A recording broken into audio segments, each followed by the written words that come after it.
thank you again, everyone, for joining us on another White Labs webinar. This time where we have our CEO, Chris White, talking about, again, how to optimize your fermentation.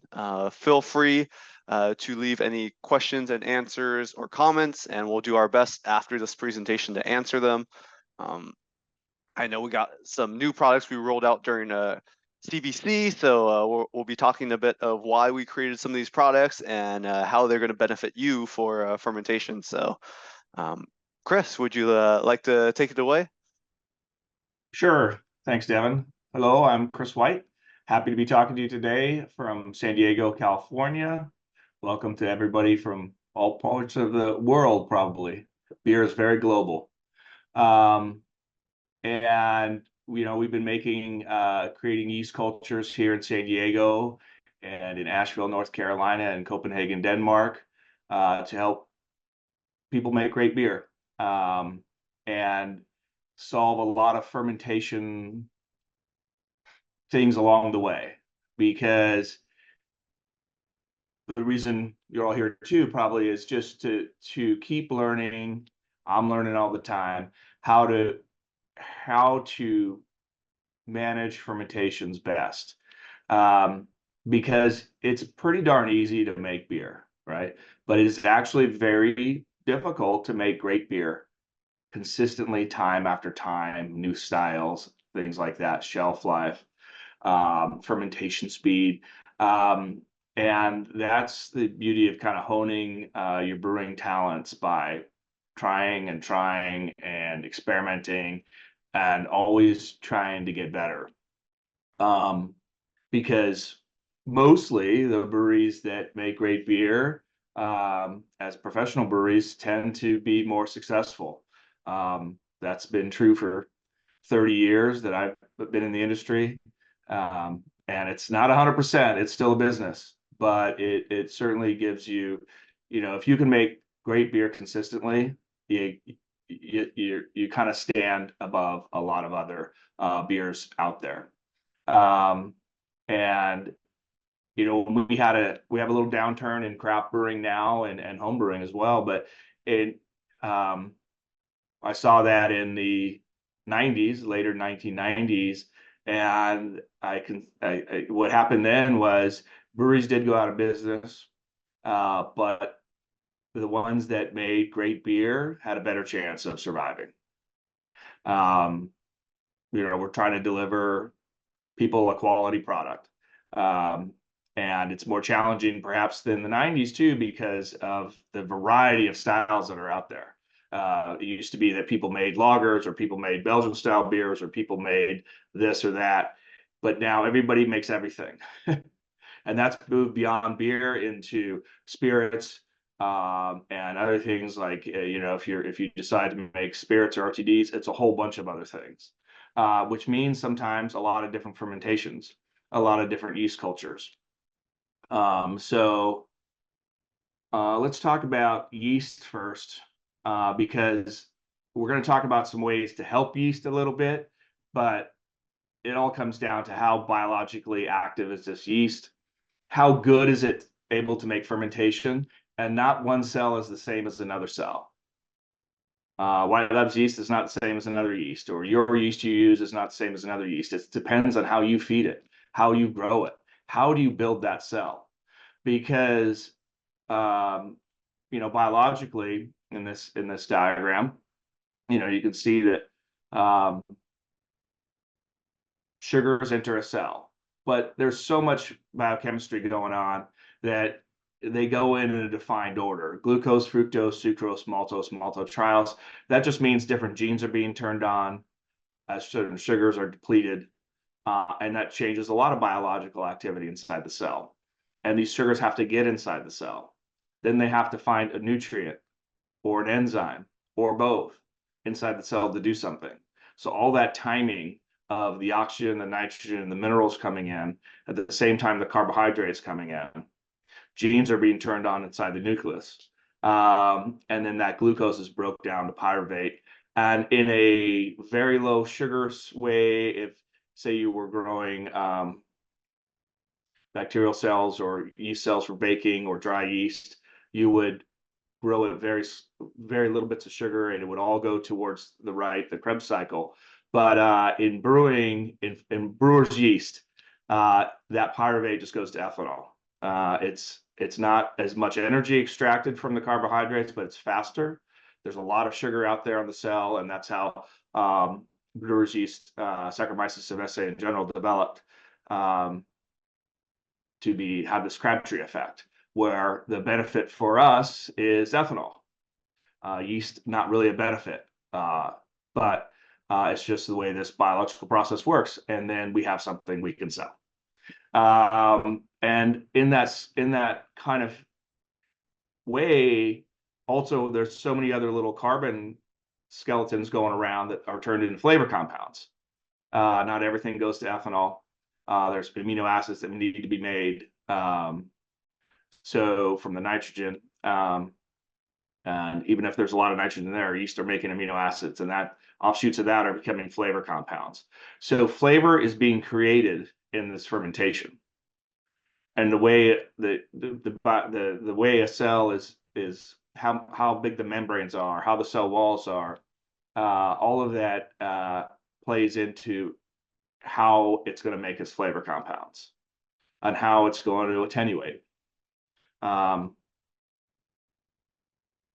So, very old kind of graphs. It's still, everything old still applies in everything new in brewing. And we'll get to that too when we talk about zinc. But at the beginning, there's nothing, right? You've got wort. It's sweet, great. And you put a lot of energy and money into that with malt and hops, and brew house, and trying to make a great wort, but that alone ain't gonna sell. It needs to ferment, and it needs to ferment to a strong fermentation, finish at a good attenuation, a low final gravity in general. But that's just rightly balanced with the amount of carbohydrates left. Beer is weird because it's fermented on grain, and it's not as simple as wine or cider or seltzer or something else where it can just ferment completely with simple sugars. You just let it go till it's done and it's zero. And then you've got alcohol. In beer, we're never going to zero usually, final Plato, because of these longer chain carbohydrates and the mouthfeel and things you're trying to accomplish in beer. But you're also not trying to leave it too sweet. And that happens more than any other thing we're going to talk about in this seminar, actually. And most people here know you've gone to certain places or you've made certain batches of beer, and people will say it tastes under attenuated, tastes like wort or things like that. That's because the fermentation didn't work optimally. And so early in the fermentation, yeast take up all the oxygen, they take up all the zinc, they take up all these materials, and then they begin. And so you're trying to get the right cell count, but you're also trying to get the right oxygen level. You're trying to get the right fan level, free amino nitrogen, which is amino acids. But brewers have certain terms for them, old terms. And then they start growing. So no matter how much you pitching rate is something brewers and homebrewers in particular have really worked on a lot. But no matter how much yeast you add, it grows. Without growth, you're not getting flavor. You're not getting attenuation. And sometimes that does happen where the yeast are too old and too many of them. And then they don't create new cells, and they don't make all those new cells to be able to attenuate, flocculate, everything else. So we're trying to see fast start of fermentation. You should see, a good fermentation the first 24 hours. You should generally see, 50% attenuation in 48 hours. You can do a flask fermentation too, to shake flask to kind of monitor that as well as your other fermentation, forced fermentation, versus your other fermentation, to really see if your fermentation is going at the right rate. And if it's not, the beer might not end up as optimum and awesome as it could be. So in the first 2 days, you really can see a lot about your yeast health for using it later. You can really see a lot about what the beer, especially one that you make all the time, can taste like later on. Like, looking at your 48-hour pH, looking at your 48-hour attenuation gives you a lot of feedback. And if you do that every time, you will learn more and more about what your final beer will taste like, and corrections you can do to achieve that 50% attenuation 48 hours.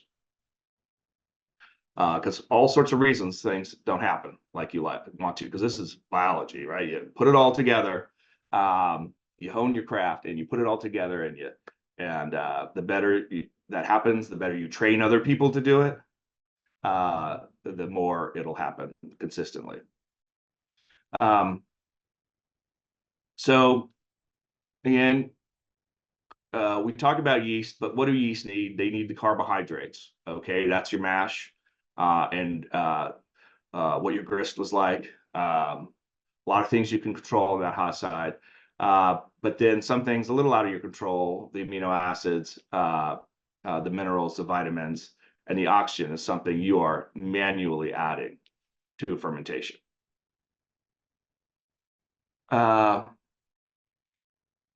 So for the nitrogen, kind of leads into one of the nutrient things we're going to talk about. This is a little different than 30 years ago, again, with the number of different beer styles and the beyond beer things people are making, starting with seltzer for a lot of brewers. Nitrogen was just, hey, it's in the malted barley. Yeah, look at my report, do my mash right, and I've got it. But now we're doing high gravity beers. We're doing low gravity beers with lower nitrogen levels. We're doing seltzers with no nitrogen, just sugar. So it's become a bigger topic. And so free amino nitrogen is ideally 100 to 150 ppm. That's something some breweries test. White Labs has a analytical, laboratory service, kind of a independent part of White Labs here that does a lot of testing on all sorts of things, from FDA labels to any kind of beverage, acidified, alcoholic beverage. And one of the things we do is fan, we do zinc, we do all the different things we're going to be talking about here. But all malt wort is usually sufficient. So that covers a lot of people's brewing time to date, doing all malt beers. But now there is more people using adjuncts in beers. They didn't used to do that. I talk to brewers all the time using dextrose more regularly, just to do a lower final gravity, just to make a more successful fermentation. And by doing that, you're also lowering the fat. So we came up with FanMax Bio, in working with different people over all these different years. This example is high gravity brewing, because that's one of the one of the styles that it becomes difficult to get a good fermentation when you're over 20 Plato. And most people have experimented making high gravity beers, whether they sell or not. That's another thing, but it's one of those things that's never gone away, high gravity beers. So this example was using pitch rate of 1 million cells per mil per degree Plato with California ale yeast WP001, fermenting at 20 degrees, looking at a wort of 22 and 25 Plato. So we did oxygen and nitrogen using FanMax. So looking at 7 ppm, 14 ppm, 20 ppm. There's more and more people talking about, instead of just take 10 to 12 ppm dissolved oxygen, trying to go 1 ppm per degree Plato. So 22 to 25 ppm oxygen, perhaps, in this high gravity beer. So that's why we had the extra oxygen, but that was on the ones without nitrogen. So more to do. But then we looked at our recommended doses of 50 grams per barrel, 3x at 150 grams per barrel. And then some experiments here. So the 25 degree Plato wort, the different oxygen levels, say just bumping it up to 20 ppm. Didn't have a big effect on the fermentation speed, but FanMax Bio did, adding the extra nutrient, 50 grams, whether it's 50 grams, 3x, or staggered, all resulted in those blue faster dropping attenuation, about twice as fast to final gravity. Didn't have really an effect on the pH. In this beer, if you were making it commercially, you would probably start with a lower pH to try to end at 4.5, but the nitrogen itself didn't have an effect on that. But 22 Plato, also faster, but you can see the oxygen is working a little bit better, getting a little closer to the extra nitrogen at a slightly lower high gravity beer.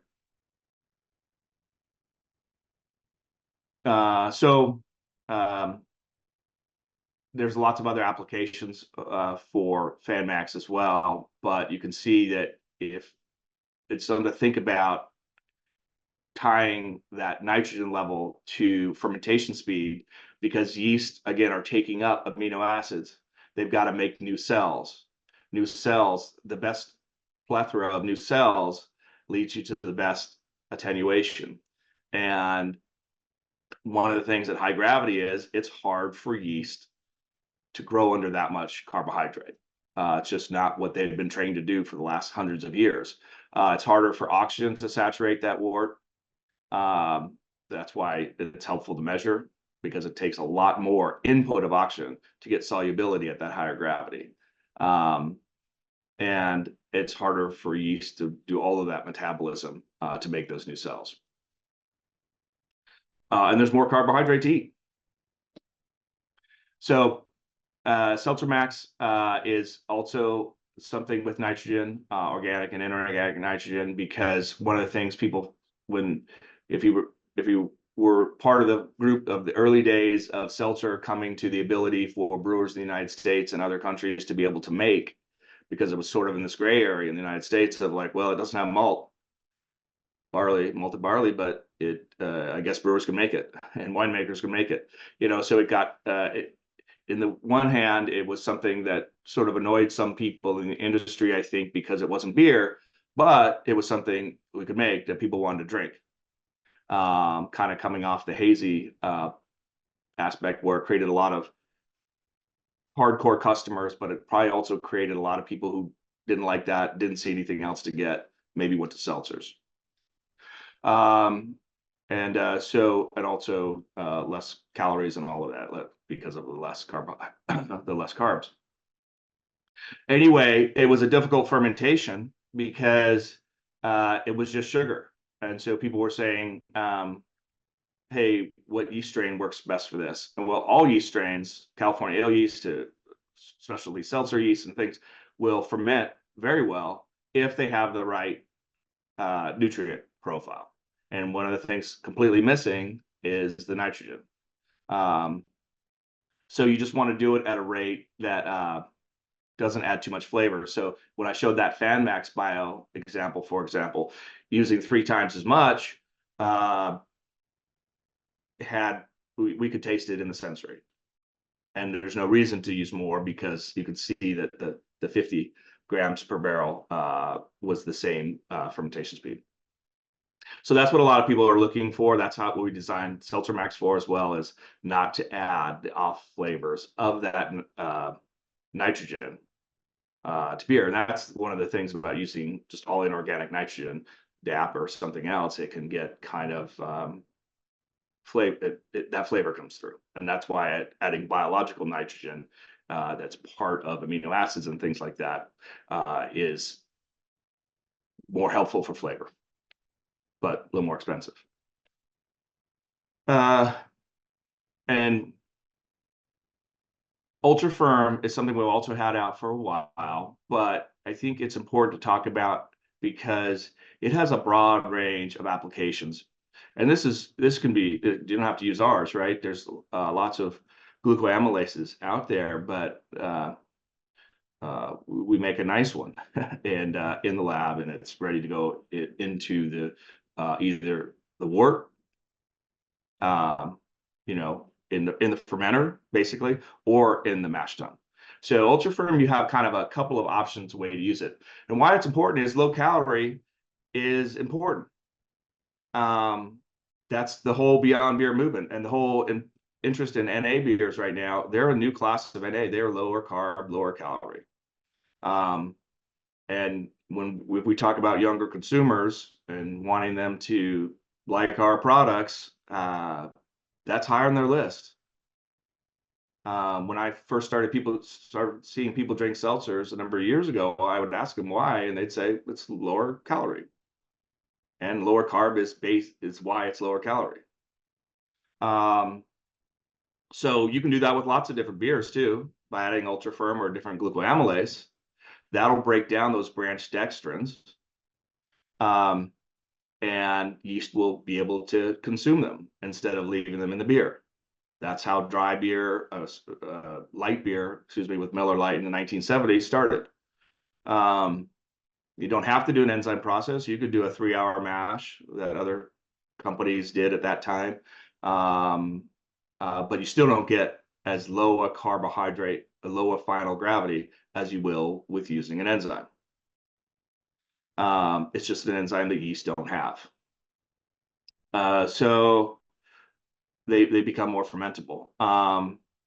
And so we're seeing more interest in this with the resurgence of lager beers, and more light kind of lager beers. A lot of breweries, just like you start adding this, and you start adding this beer, you start adding this. This is another beer that's sorting up on everybody's kind of tap list, and we're seeing how it's doing. But I believe that we should be looking way outside of the light lager category. If we want to look at healthy a little bit, even though that's not part of what we market because it's got alcohol in it, there's this aspect of Beyond Beer feeling more healthy. And that's something they can all the consumers can talk about, but they, certainly they know what the word carbohydrate and carbs mean a lot more than people used to. So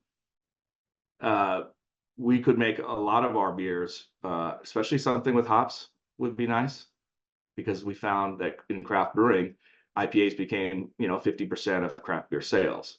So combining low carb and low and hop flavors in a new way that wasn't not like that was done before, I think is important for craft brewing to look at. Explosion of type 2 diabetes around the world, things like that. So that's all fed into what younger people are learning today. And so that could be added on the cold side. That could be added in the mash. You just don't get, like if you just want that thing to go as close to zero as possible, you might think about adding it in the mash and the fermenter. And we've done them both ways. We have a brewery, our own brewery, White Labs Brewing Company, that we make beer in our 3 locations, and do side-by-sides with yeast, but also some side-by-sides with different experiments. And so we get to use all of these, our yeast strains and these things in our own beers. And try to make them gluten reduced too, so the interesting thing about cold side additions, if we're trying to maximize fermentation, again, fermentation health, even we're just thinking about yeast, we just used to add yeast into the fermenter. Breweries weren't used to adding anything else except the yeast in cold wort. And for very good reasons. It was practices handed down. We're worried about adding oxygen. We're worried about contamination. But most other fermentation industries, whether you're growing cells to make a pharmaceutical product like human insulin or something else, or lots of different fermentations are controlled by additions. And so we're not saying brewing's going there yet, where we're feeding in all sorts of things during the fermentation, but adding more at the beginning of the pitch with your yeast is what we're seeing people interested in doing.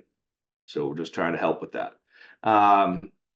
And if with the enzymes we talk about could be added on the cold side, the nutrients we talk about could be added on the cold side. And I'm just going to talk a little bit about why that could be helpful. But the thing about adding anything else with your yeast is the yeast grows, homogenization happens, not actively as we think. Even that's been something over the last 20 years that people have discovered by putting monitors in fermenters, starting with the big breweries, that heck, these multiple fills don't really mix like we think they do. So just changing the way the port is and how it's filled, a fermenter is filled, things like that can help the mixing. But if you're adding enzymes and nutrients, they aren't growing. They're going into this liquid. So you really got to think about homogenization, because if you're adding an enzyme or nutrient to do something with a yeast cell, it's got to find that yeast cell in that fermenting wort before it finds something else and binds and goes away, or does some other kind of chemistry. So not just adding something at the top of the fermenter after it's filled, but really trying to get it in there at the beginning of the fill, either before the fill or in line of the filling process. Because you've got these things like zinc and manganese, magnesium, manganese, things like that are doing things with enzymes.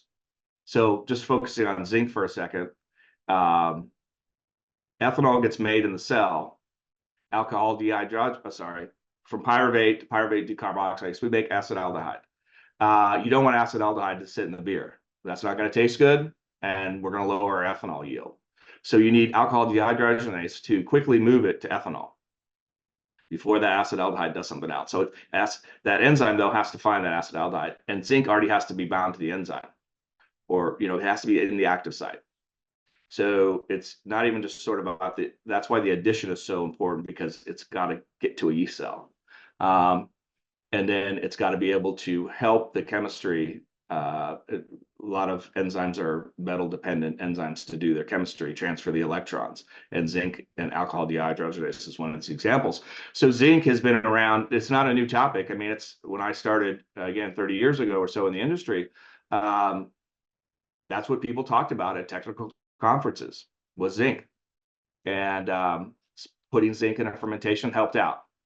But people didn't really know why, because malt should have enough zinc in it. And I've got some slides on that. And that's what wasn't quite as understood back then, because it wasn't able to be measured back then. So this was an example, just an experiment we did in Copenhagen, where looking at malt blends A, B, and C, and starting your mash in, very high ppm zinc. But after the boil, very low amounts of zinc. And then after your whirlpool, it's gone, because zinc binds to lots of different things, but it binds to proteins, chelates. It's called chelation. It's a covalent bond. What are you doing in whirlpool is you're removing protein. Not all of it, of course. That's why some comes over, but you're trying to get a big true pile. That's where your zinc is, even if you're adding it in the mash tun. And that's kind of the mystery now solved of why adding zinc in the cold side is helpful. So you want between 0.15 ppm to 0.5 ppm. It does everything you want a fermentation to do. It ferments faster, it flocculates right. I've got some slides on that, but so people want to start adding zinc in the cold side and ask us how they make it. And so I've got a couple slides after this on it, but just to show you what we made first. Zinc Buddy, just to give you can make this yourself too, but you just need to sterilize it, because you're adding it into the cold side. You're adding it post boil. So if you've got an autoclave or something, pressure cooker, you can make it yourself. But this one comes sterile at the right concentration to add to improve yeast fermentation, yeast health in beer and everything, any kind of fermentation you would do to make alcohol, because that's where ethanol gets created. So you get a higher viability. That's very helpful in repitching. And you get, flocculation also helps a better collection.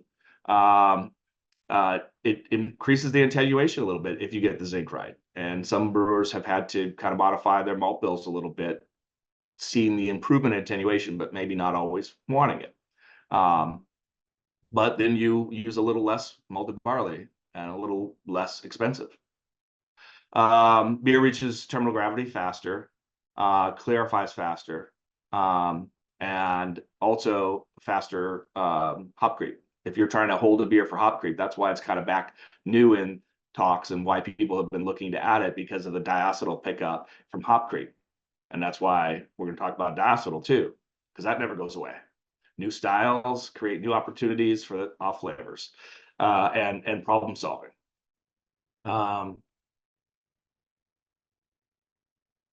So in beer, for Zinc Buddy, you use 10 milliliters per hectoliter. So, a liter can go a long ways for a small brewery. We also have in homebrew sizes, but we're trying to target a concentration in the zinc in that cold wort of 0.2 ppm. That's assuming, from what we've seen in others, that you're getting about 0.1 carryover from the whirlpool. But you could use higher levels too. You could see a non-malt beer, since you're not getting that carryover, we're suggesting 15 mils per hectoliter, 0.3 ppm.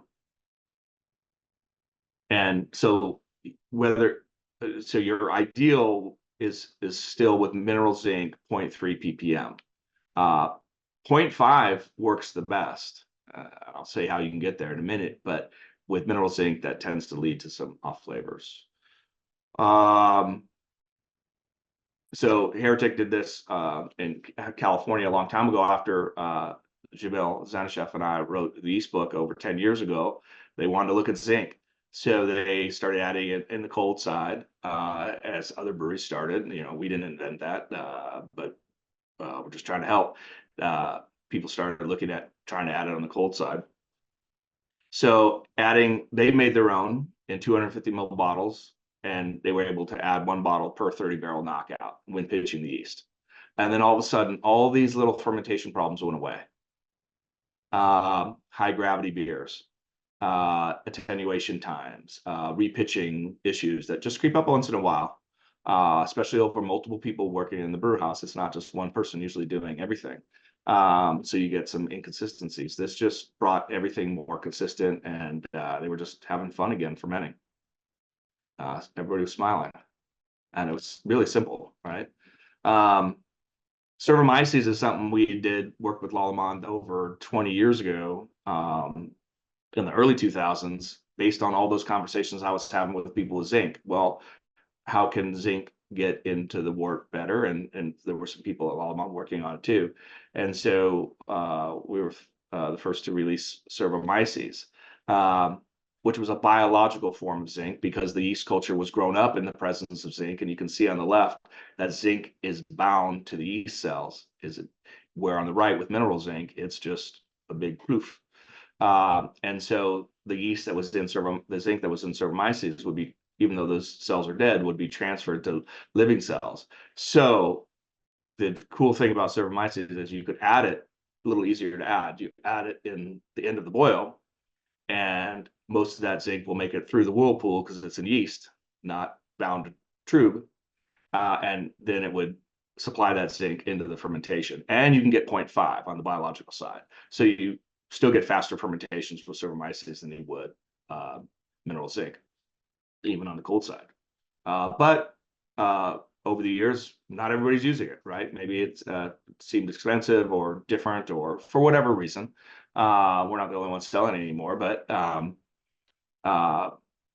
so now we have both solutions, and you all have both solutions, again, that you can do yourselves too. So since diacetyl has come back up again, never really went away. Oh, there's always new brewers. There's people turning 18 or 21, depending on where you're at, every day becoming brewers. And so new brewers means new teaching, and new styles. Maybe a brewery only made ales, and now they're doing cold fermented lagers. But these big, massively dry hop beers, whether they were hazy or West Coast, had what we now know as hop creep. Dry hopping was originally called dry hopping because of the extra dryness that happened in the fermentation. There's nothing dry about adding hops. And others have uncovered that. But you get a little more attenuation. And some people have told me, oh, I get this from beer sometimes. Like, I like that because my beer's not really finishing out that much. So my hop creep helps me get a better attenuation. Well, I say, maybe work on that on the upside first. Then you get less hop creep, the less retention time in your brewery. So Brewzyme-D doesn't prevent hop creep, but it does prevent the diacetyl produced in that second mini little fermentation. That if there's attenuation, there's another little mini fermentation and hop creep, right? Because of the nutrients and carbohydrates that come along with those hops into a cold wort, even though it's at the end of or middle of fermentation whenever you add it, but post boil. So yeast have already done its thing, then they get a little bit more food and they do their thing again, and diacetyl precursor is made, alpha acetolactate. Brewzyme-D helps prevent degrade alpha acetolactate, so diacetyl can't get made. And it's got to be well mixed, like every enzyme and nutrient, but it's really effective at preventing diacetyl. But it's part of a multi-pronged approach, really. Getting your zinc right, using Brewzyme-D maybe on your dry hop beers or lager beers. Could be used on everything, but you have to see if you have a need for it and the other beers. So that's some of the tips on having a great fermentation. I mean, we could talk for days. Happy to answer any questions. Love talking about yeast, and thanks for joining me today. Cool. Yeah. Thanks, Chris. Thanks for talking about all our different ways to optimize fermentations, from different nutrients of like how we're saying of nitrogen to some of our newer products of enzymes, and how those could really almost like streamline fermentations, right? Like with all the zinc and Brewzyme-D of like finishing your beers faster and having cleaner beers sooner, right? Because the quicker we get beers out the door, the better it is for turnover and cost efficiency and all that. So I think these. And I think the main point there, Devin, is like there's been always interest in faster fermentations, right? And that's what we saw a long time ago with Cervomyces. You got a little faster fermentations, but you didn't create any off flavors, right? And you didn't mute any flavors, right? We're trying to make flavors, and we always need to keep that in mind. And most of those flavors, not all of them, but a lot of those flavors come from that yeast metabolism, that yeast health. So learning and getting geeky about some of the microbiology always makes you a better brewer. And because you're trying, like Kveikes became very popular, cool, and they need a lot of nitrogen. But they didn't express as many esters as other strains, and it was a little bit hard to market them. So they haven't gone away, but the draw from speed didn't really match the flavors from a lot of the other yeast strains that had already been used for a long time by brewers.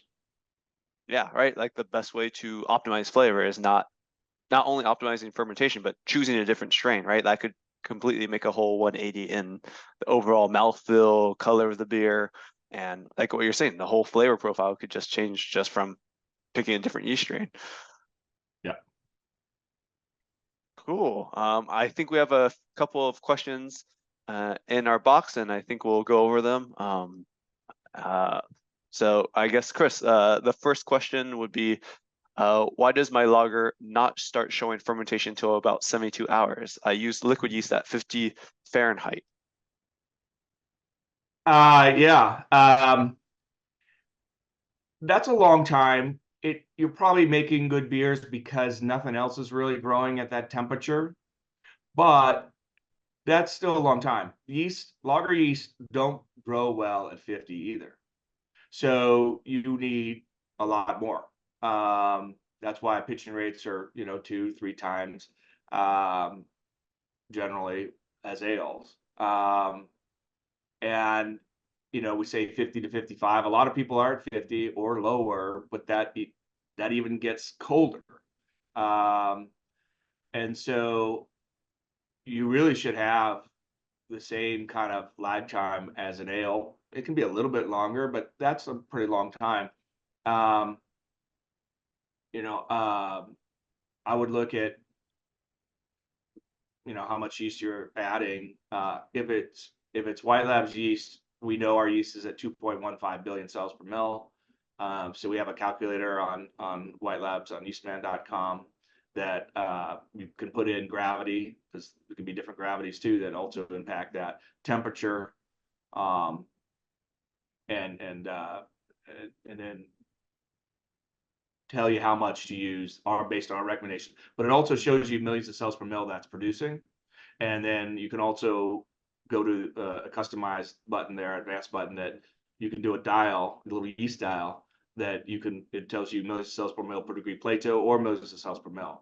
So that feedback is kind of important anyway, because you could be at the right pitching rate and it's something else. But mostly with lagers, that kind of time difference would be pitching rate, because the stuff we were talking about here with zinc and those other things, that's not so much the start of fermentation, but that's that speed of fermentation. A little bit of the start, but mostly the speed to the final attenuation.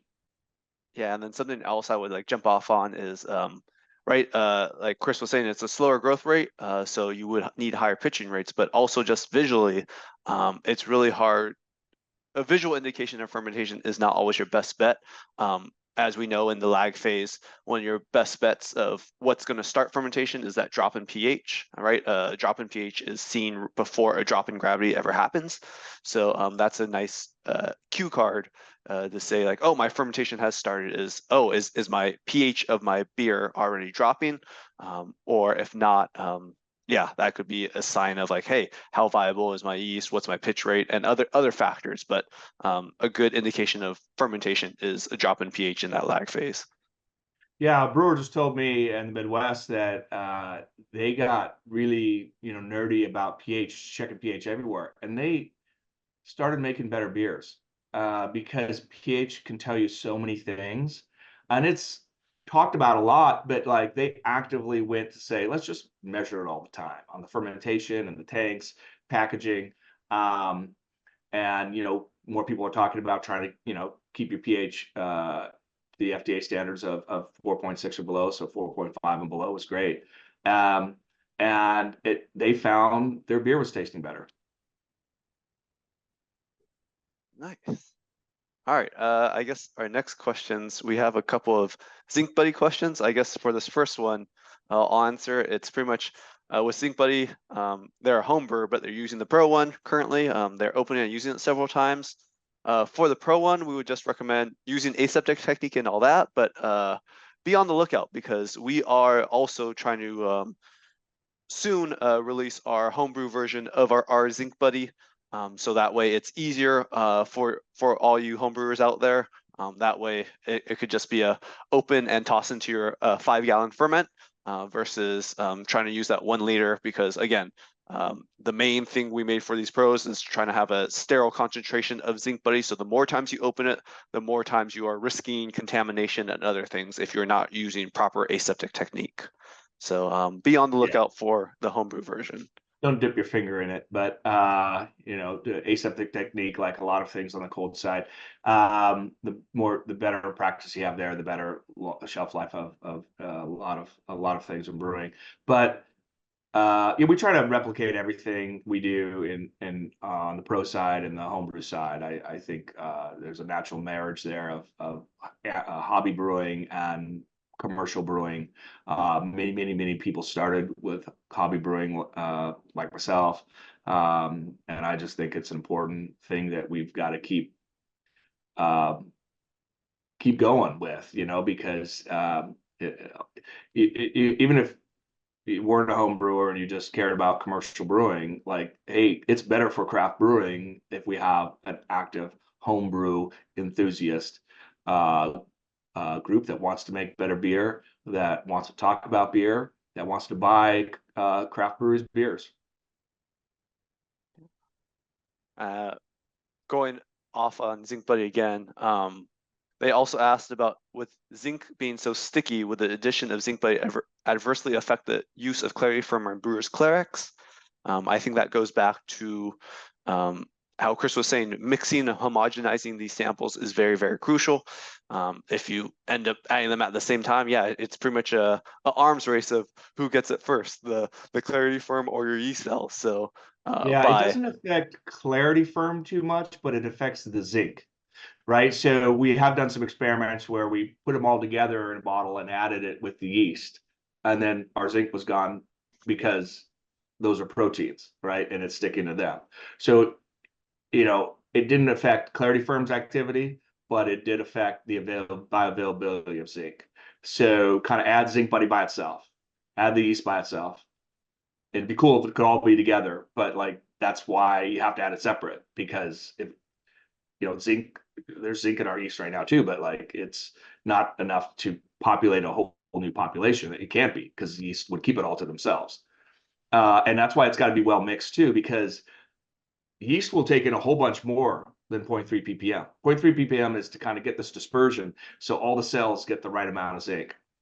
If a little bit of cells, like if you added it to your starter or yeast culture or whatever before you pitch, that's all, it'll take it all up. Won't be good for that yeast, those yeast cells, but they don't just take it a little bit, they take it all. And then there won't be any for these cells that are growing. Yeah, so I guess going off that question, there was a question on what's your best way to make sure these nutrients are homogenized. Like you said, you're adding them one at a time during knockout to make sure there's proper mixing. Yes, I would add. I would, even if you had a choice, I would add Zinc Buddy first as the wort is flowing in. Inline is great. Commercial breweries, we have Flex Pump, a little cold side edition peristaltic pump that you can add inline. But the home side is kind of easy to make your own setup too. But if you had the choice and you had inline, you'd add Zinc Buddy first, and then other nutrients, and then yeast. Because your yeast is going to also have the best chance to grow and grow into that space, but still all homogenization is best. If it's a 5-gallon thing, shaking it, shake in the beginning, you don't have to worry about the oxygen. But commercial breweries, the only reason why it gets a little tricky adding things in the beginning is hitting that temperature of the knockout, right? So breweries generally have to kind of start the knockout if they're trying to add things in line, and then get the temperature correct, because you don't want to go in too hot or too cold, so getting that temperature right, and then getting these ingredients in at the earliest stages of your transfer is always the best, because then you are getting the mixing in the fermenter. And that was always best for yeast too. This is not a new thing. It's just highlighting the importance beyond yeast of mixing, but it's always the best for yeast too.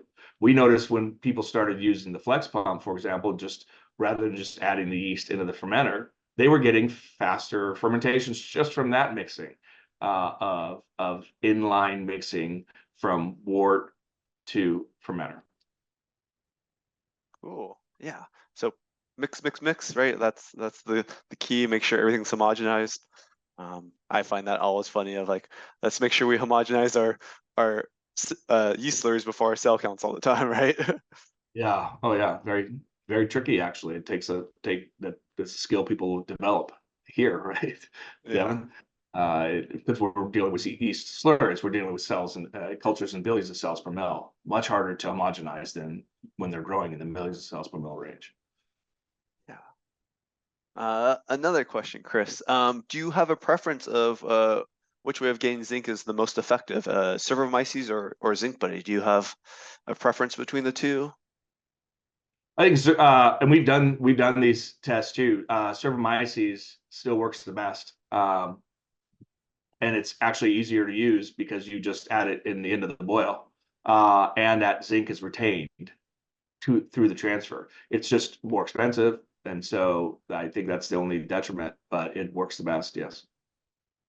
Nice. Yeah. I also agree. I do like Cervomyces a bit more just because, right, how we said it's yeast hulls, so we're also getting some added extra elements of what we were talking about before that, of like nitrogen. So I do like Cervomyces. I guess the only small downside is it doesn't homogenize as well. So we do recommend ending it like in your whirlpool or 5 to 10 minutes, end to boil to make sure it doesn't clump up and make sure it's homogenized and dispersed. We have a question about for making seltzers, mead, ciders. Why not just use distiller's yeast or wine yeast rather than beer yeast? Wouldn't it make sense to use them rather than reinvent and supplement beer yeast with nutrients? Yeah, good question. I mean, those other yeast strains were never created for flavor. I mean, brewers worked the yeast, worked it, and picked what tasted best, along with performance. So there's just nothing as good for flavor production as brewer's yeast. The only reason people left brewer's yeast for baking and for distilling was faster, simpler strains of Saccharomyces cerevisiae were selected, but at the expense of flavor. So absolutely, you can. I mean, just like you could use baker's yeast for beer, but it's going to taste phenolic. Most of those other strains are phenolic because most speed fermentation yeasts are phenolic. Whether that, that's a big factor in beer with the protein level and the phenol expression. It might not be something you can always taste in other products, certainly not distilled spirits, because the phenols are too big. They don't go in spirit. They don't go with the ethanol. But they still, when they're making phenols, they aren't making flavor compounds the same, usually. But brewers have selected some that actually do. So there's just a better variety of flavors with brewer's yeast, and actually those nutrient additions are sort of needed on everything, but you do have a little bit more selection for speed on the other strains, and things like turbo are mixed with inorganic nitrogen, never for flavor. That was designed for fuel ethanol, but it's gotten popular because of just performance, but not for the best flavors. Going off of flavor, Chris, someone said they're getting too much sulfur in their fermentations. Any tips to look at sulfur or any of like those flavors? Good question, and you might be talking about beer, you might be talking about seltzer, because that was one of the big things people were noticing. Gosh, where's all the sulfur coming from? Because yeast, you're driving a little bit more different kind of amino acid production, and some of the amino acids have sulfur in them, right? And that's why lager yeast, a little genetically different, makes more sulfur. But in general, if you have a different kind of amino acid metabolism, you can have higher sulfur. So we designed Seltzer Max, for example, to make seltzers without this sulfur hit. That's one help. In fermentations, beer fermentations, if it's not lager yeast, it's generally some kind of stress. It can be an amino acid deficiency where FanMax might help. It can be unhealthy yeast or sometimes too cold fermentation temperatures. A lot of ales are fermented colder these days, so little bits of sulfur will taste higher than they used to. Fortunately, sulfur is pretty easy to get rid of usually because warming that fermentation up at the end generally volatilizes sulfur because it's very volatile. That's why it's super hard to measure in analytical equipment. But it is generally like people at the beginning of the seltzer craze, right, thought that's just what we have, so we have to mask it. And now by supplementing, getting the fan right and pitching rate and things like that, and even yeast strains, they've been able to make seltzers without sulfur. So it is a investigation, fun process. Zinc buddy, Cervomyces, or your own mineral zinc in a autoclave. Right, yeah, a lot of that sulfur is like almost not as active fermentations, right? Because sulfur is one of the first things to dissolve off into I guess not a boiling point in a sense, but movement, right? So healthy yeast, when there's sulfur, it's always a nice indication of your yeast are unhealthy, or maybe you're tormenting them too much, right? Yeah, or too much inorganic nitrogen too, so. uh, I guess going off of like unhealthy yeast or all that, going off of the slower growth rates and all that, is it true that you need to pitch double for lager yeast? And then I guess also comparisons between dry and liquid of that lag phase. Do you have any like tips and tricks of how to shorten that lag phase or make sure it's rocking and rolling for active fermentation? Well, I think you tackle the pitch rate first. That's number one. You make sure you're at an appropriate pitch rate using our calculator or others. Beersmith has one. Other people have calculators. Count yourselves. Estimate is okay too. Most slurries are a billion cells per mil. We have ours at 2.15. That takes a little more work to get a higher concentration. But that's why we made a calculator based on our cell count. But you could also, knowing that, put your number in there and change the calculation a little bit. Lager yeast take more. They're only going to grow 2 or 3-fold, not 4 or 5-fold. They're going to do it slower. And so, and then you optimize the other things, because for a long time it was just like, okay, pitch rate. Well, great, but you got to get that right, but you got to get it certainly in a certain range, and in ales, it tends to be in the millions of cells per mil range. It can be 5 to 10. It can be over 10, but lagers got to be over 10, closer to 20, 15 to 20 million cells per mil.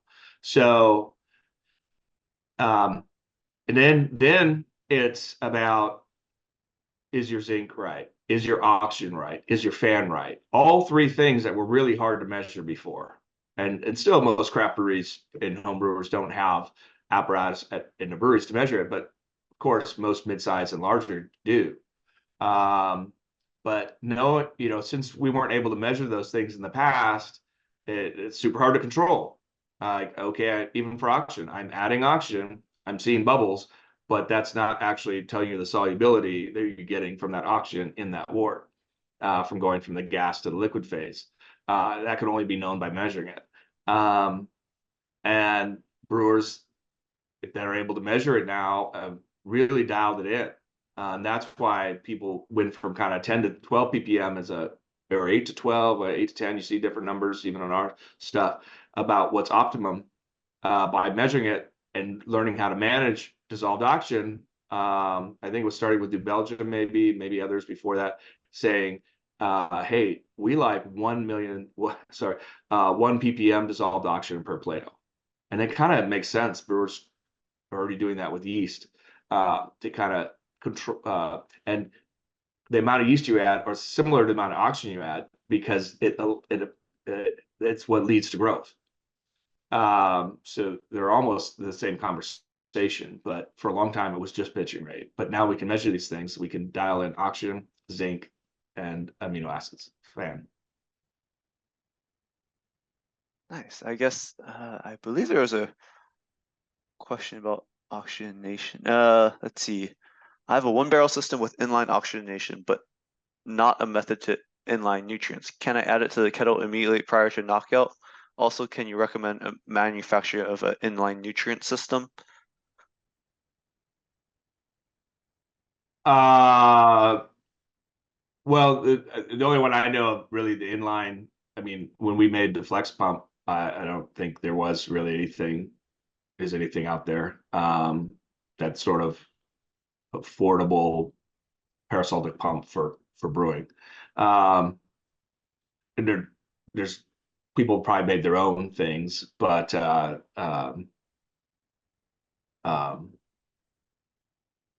was it was almost so new that it's been hard to describe what it is to brewers, that you can have this pump too, because peristaltic pumps are everywhere in other fermentation industries, but not really around craft brewing, because we didn't add things cold side into the fermenter, besides yeast. And often it's in big tanks too, so we can just use bigger pumps. But peristaltic pump is nice because it's just tubing that your yeast is and other ingredients are going through, so very easy to clean. And we made one without a controller, so it's less expensive. Stuff just kind of on and off and backwards. Sorry, Devin, what was the first part of that question? It was, yeah, it was mainly can they add nutrients to the kettle immediately prior to knockout? Oh yeah, you can, and that's what people do. It's just that for things like zinc, it's going to covalently stick to protein. Not all of it, but so much so that it's hard to measure what comes over in the wort. But for fan, to try to add amino acids, to try to add other some other things, end of the boil is great. If it's going to be added into the cold side fermenter, it has to be designed that way. So like Clarity Firm, we started working that a long time ago with Clarity Firm to be able to add it directly to the fermenter, because here's an enzyme that's going to denature in the boil. It has to be added on the cold side to do anything. And that enzyme was removing haze, proteins, and turns out gluten.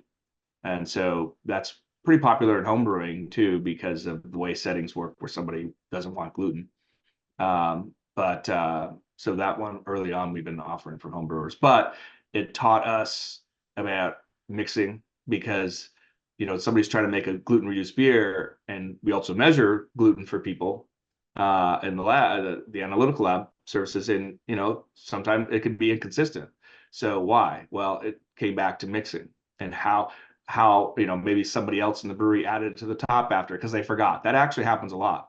Well, it's not going to work as well, that mixing. So that's why I keep coming back to mixing, and it works on sort of, I talked about Clarity, not Firm in this talk, but I'm just saying how it's the same application, because that mixing is so important for any enzymes and nutrients added if you want to get your result. In Clarity Firm's case, it's usually a lower gluten level.